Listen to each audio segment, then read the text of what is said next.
چند راهکار ساده برای نفخ معده. کسانی که نفخ معده دارن این چند راهکار ساده رو انجام بدن تا مشکلشون حل بشه. اول اینکه بین غذا صحبت نکنید. سعی کنید تمرکزتون رو بذارید روی جویدن غذا و غذا رو خوب بجوید. دوم اینکه غذاهایی که نشاسته‌ایه مثل نون و برنج و ماکارونی با این غذاها مطلقا آب نخورید.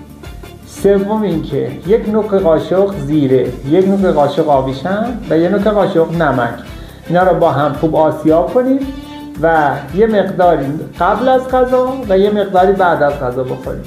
و نکته مهمتر از همه اینها، سعی کنید آب کلردار مصرف نکنید. از آب فاتر یا آب چشمه یا در نهایت از آب معدنی استفاده کنید تا نفخ معده‌تون برطرف بشه. حکیم موفقه که بیماراشو با غذا درمان